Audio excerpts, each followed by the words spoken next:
Animal Recovery Mission est une organisation non gouvernementale créée en 2010 par Richard Couto, surnommé Couto, qui après avoir été exposé à l'un des trafics d'animaux les plus sanglants de Miami, a souhaité proposer de nouvelles méthodes d'action qui permettraient d'éradiquer le plus efficacement les actes criminels envers les animaux. L'ARM est organisée comme un bureau d'investigation qui dirige des actions directes visant à démanteler les réseaux criminels. L'organisation collabore avec les forces de l'ordre, les pouvoirs publics, pour enquêter et regrouper des preuves qui serviront à mettre en prison des meurtriers. Les chiffres parlent d'eux-mêmes. L'ARM est aujourd'hui le premier expert dans la lutte contre l'abattage illégal des chevaux. L'ONG s'est aussi spécialisée aux USA dans l'investigation d'abattoirs, mais les actions de ce FBI des animaux ne s'arrêtent pas là. Les enquêteurs travaillent dans des conditions dangereuses, au démantèlement de réseaux de trafic de viande, de combats d'animaux ou de fermes illégales produisant dans des conditions atroces de la bile d'ours. Grâce à son travail acharné, l'ARM a permis de grandement réduire bon nombre de pratiques sadiques et contraires à la loi. Que ce soit au niveau de la santé psychologique ou physique de l'animal, les enquêteurs ont conduit un grand nombre d'opérations qui ont contribué et qui contribuent encore aujourd'hui à la protection de milliers d'animaux. Le mode opératoire utilisé par les enquêteurs de l'ARM est généralement d'infiltrer les groupes et ou entreprises cibles afin de collecter un maximum d'informations sur les actes répréhensibles commis par les criminels. Une fois les preuves accumulées, l'ARM monte un dossier afin de faire valoir les preuves obtenues lors d'une future enquête, qui cette fois-ci sera menée par les forces de l'ordre. L'ARM recrute et compte parmi ses rangs d'anciens militaires, des Navy SEAL, mais aussi des Rangers, snipers, Marines et même d'anciens shérifs, désirant œuvrer pour rendre justice aux animaux. Chaque membre recruté fait l'objet d'un entraînement rigoureux. Les enquêteurs sont formés en Floride, avant de pouvoir travailler sur le terrain. Les caméras utilisées pour les opérations sous couverture sont produites sur mesure par les mêmes fournisseurs qui confectionnent les équipements utilisés par le FBI et la CIA. En plus de cela, l'ARM utilise des drones qui figurent parmi les meilleurs du marché et bénéficient d'un équipement développé pour un usage militaire. Que nous parlions de lunettes à vision nocturne, de véhicules ou d'armes, l'équipement haute technologie utilisé par l'ONG est conçu pour permettre aux enquêteurs de faire face aux pires situations. Parmi les membres de cette agence, 15 d'entre eux sont armés, afin de répondre aux dangers que peuvent engendrer certaines enquêtes. L'ARM œuvre main dans la main avec les forces de l'ordre, le FBI, l'ATF, la DEA, l'USDA, ainsi qu'avec les services municipaux de police. Au-delà de ces agences, l'organisation collabore avec le département de la sécurité intérieure des États-Unis, ainsi qu'avec de nombreux autres services.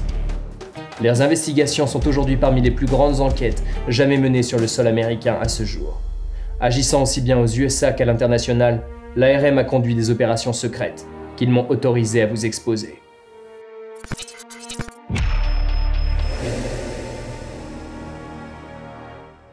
Lancée fin 2017. Une division du bureau d'investigation a mis en lumière des crimes macabres émanant de l'industrie laitière. L'opération secrète fut baptisée Davy Dairy et a été conduite en Floride. Elle exposa les agissements des gérants d'une immense ferme qui abusaient et torturaient des animaux exploités de leur usine. Le point qui fut particulièrement remarqué par les enquêteurs fut le manque flagrant de considération pour les veaux. Les images capturées par les équipements de surveillance de l'ARM ont mis en évidence les pratiques les plus terribles de Davy Dairy. Durant l'investigation, le lait produit par l'usine fut suspendu et les produits déjà en magasin furent retirés temporairement des rayons. Le but de l'ARM fut ici de montrer aux consommateurs la sombre réalité derrière le lait qu'ils consommaient, sans se douter de ce qui se cachait derrière. Les vaches étaient entassées dans des enclos si petits qu'ils leur permettaient à peine de bouger. Elles étaient illégalement électrifiées par les employés de l'exploitation. Lors des déplacements, les animaux qui ne parvenaient pas à supporter les trajets s'effondraient au sol dans les camions de transport. Les éleveurs les battaient alors à coups de pied. Les inséminations étaient pratiquées sur les vaches de manière violente et sans considération pour leur bien-être. En même temps, comment parler de bien-être lorsqu'un individu les force à procréer année après année, dans le but de leur retirer leurs petits? Les animaux morts des suites de violences étaient traînés sur le sol de l'exploitation, tandis que d'autres se noyaient dans leurs propres excréments. À peine mis au monde, les jeunes veaux étaient enlevés à leur mère afin d'être rapidement lavés à l'eau froide, puis marqués, pour être finalement laissés seuls dans des cages d'à peine quelques mètres de diamètre. À cela suivaient leurs expéditions aussi rapides que violentes dans des wagons qui les amèneraient à des milliers de kilomètres de leur mère. Les animaux étaient jetés comme de vulgaires sacs et entassés les uns sur les autres. Les vaches qui attendaient dans des couloirs d'à peine quelques mètres de large perdaient connaissance sous la chaleur.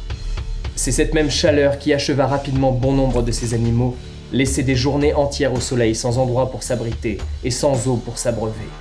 Ces actes de cruauté ne sont pas des pratiques isolées. De nombreux cas à travers le monde sont très bien documentés. C'est même monnaie courante dans l'industrie laitière. Donc n'hésitez pas à vous renseigner sur comment a été obtenu ce type de produit commercialisé près de chez vous. Vous pourriez être désagréablement surpris.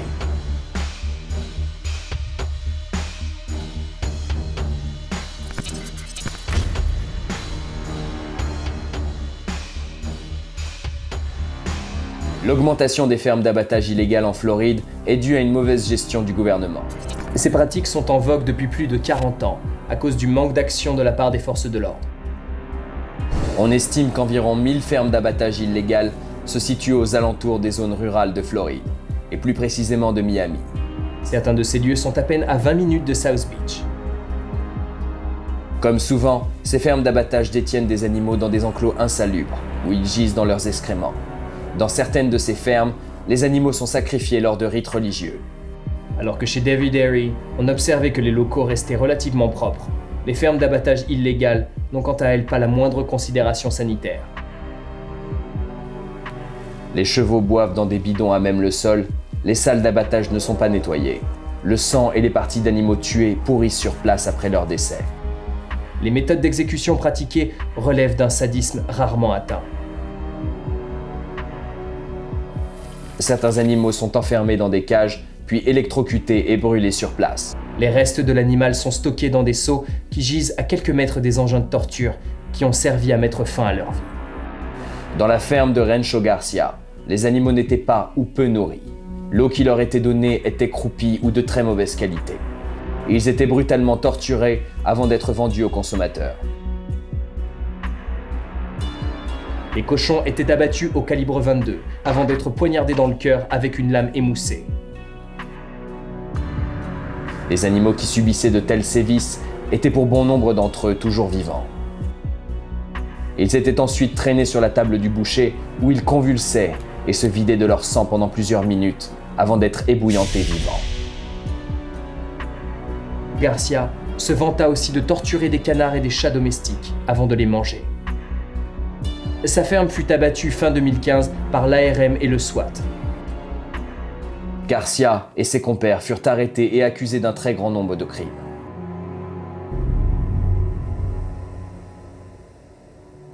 L'un des dossiers les plus emblématiques de l'ARM concerne le site de Palo Mayombe.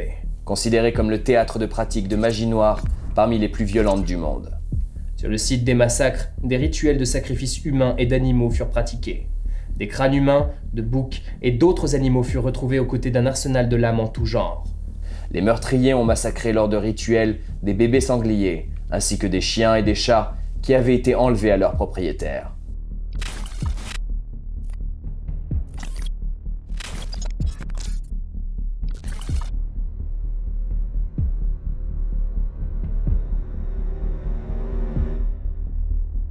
Ces animaux étaient enlevés puis revendus afin de permettre ces rituels de magie noire. Cette opération fut particulièrement dangereuse, à tel point que les enquêteurs de l'ARM Furent sommés par les autorités d'être particulièrement prudents. Les chats étaient stockés vivants dans des cages exposées à des températures avoisinant les 50 degrés, avec comme seul breuvage le sang d'autres animaux massacrés avant eux. Ces actes barbares et sadiques étaient pratiqués pour que ceux-ci soient utilisés comme nourriture pour les dieux. Lors de ces rituels, les restes humains utilisés étaient volés dans des cimetières, Ou dans le pire des cas, étaient le fruit de meurtres perpétrés au nom du rituel. À côté des restes humains, des chevaux furent décapités vivants, afin de servir d'offrande lors des cérémonies. L'ARM enquête sur de nombreux autres rites sacrificiels, comme celui de Kokana au Népal. qui consiste à torturer un chevreau pendant 40 minutes avant que l'animal ne succombe de ses blessures. Cette coutume hindoue se tient chaque année au mois d'août près du temple de Rudrayani. Lors de ce festival, des hommes sacrifient l'animal au nom d'un dieu des temps anciens, connu pour noyer des enfants dans une mare. Selon les croyances locales, les sacrifices sont exécutés dans l'espoir d'apaiser ce dieu. Le rituel sacrificiel commence lorsqu'un chevreau est jeté dans une mare. 9 jeunes hommes concourent alors pour le titre de Héros, qui est celui décerné à celui qui portera le coup fatal au jeune animal, souvent à peine âgé de 6 mois. Pendant que l'animal essaie de garder la tête hors de l'eau, les hommes l'agressent à main nue, lui arrachant la peau et les organes. Le chevreau est noyé et étouffé par ces jeunes en quête de gloire. J'ai le regret de vous informer qu'à l'heure actuelle, l'ARM enquête toujours sur ces pratiques. Je n'ai pas plus d'informations à vous communiquer à ce jour. À l'occasion de ce festival, d'autres animaux sont sacrifiés en étant égorgés vivants, puis décapités devant l'autel où ont lieu les offrandes.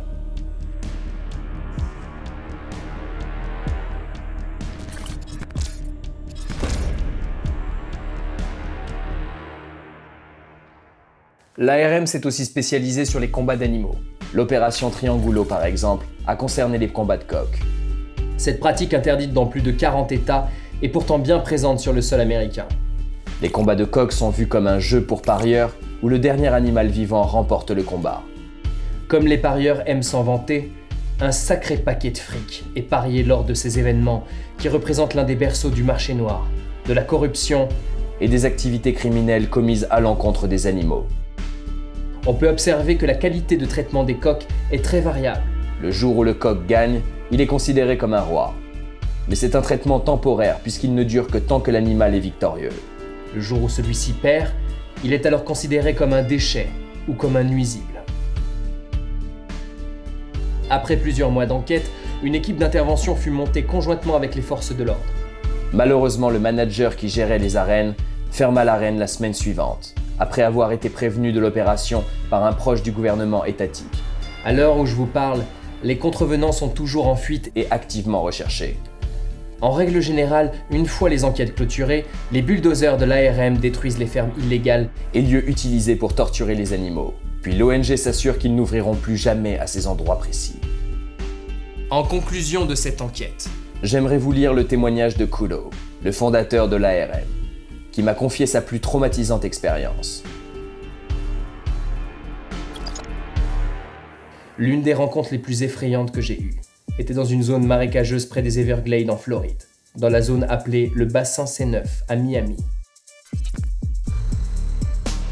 J'étais seul à infiltrer un abattoir illégal.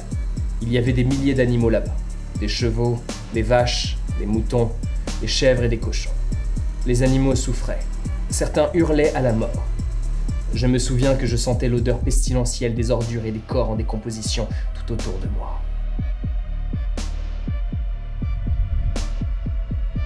Il y avait des tas d'animaux morts partout. Vers 3 heures du matin, alors que je marchais vers l'un des bâtiments d'abattage, des lumières s'allumèrent et une silhouette d'homme tenant une hache apparut. Je me suis retourné en courant. Il faisait très noir et je ne connaissais pas bien les lieux, alors j'ai trébuché sur des tas d'ordures et de débris. L'homme m'a jeté sa hache et m'a raté de peu. J'ai couru en direction d'une clôture, j'étais couvert de boue et de merde de vache. En courant, j'ai perdu mes bottes et une grande partie de mon équipement. Il m'a poursuivi pendant un certain temps, mais grâce à mon endurance, j'ai réussi à le semer. Malgré plusieurs blessures, je suis finalement parvenu à sortir de cette zone. J'ai eu beaucoup de chance de ne pas avoir été tué. Dans cette propriété, après avoir abattu des chevaux, ils jetaient leurs carcasses dans les enclos des porcs pour que ceux-ci les mangent. Ils consommaient tout sauf les sabots. J'aurais certainement été tué et jeté pour que les porcs me fassent disparaître à mon tour. Une semaine plus tard, j'ai de nouveau réussi à m'infiltrer dans cette propriété et j'ai recueilli les preuves dont j'avais besoin. Des semaines après, la propriété a été fermée, les criminels arrêtés et les animaux sauvés. Richard termine son récit en me disant que tous ces ennuis valaient le coup. Pour ma part, j'ai eu l'honneur de les rencontrer il y a quelques années. Je considère cet homme et son équipe comme de véritables héros, comme d'ailleurs des milliers d'autres activistes à travers le monde qui risquent leur vie pour exposer ce type d'affaires criminelles. Ils seraient bien inconscients de minimiser les risques immenses qu'ils encourent, sous prétexte que leurs investigations sont focalisées sur les animaux. Leurs enquêteurs sont constamment menacés de mort et leurs logements ont été vandalisés de nombreuses fois. Pour ne citer que Richard, on a tiré sur lui plus de 20 fois. Aujourd'hui, afin de prévenir toute tentative de meurtre, l'ARM tient ses bureaux secrets et a placé ses enquêteurs sous surveillance policière. Je tiens à saluer l'incroyable courage et détermination dont ils font preuve. Richard m'a confié son désir d'ouvrir dans le futur une antenne d'enquêteurs de l'ARM en Europe. Peut-être que cela éveillera des vocations de par chez vous. N'hésitez pas à partager leur enquête et à les soutenir. Merci de m'avoir écouté. Dossier 03, archivé.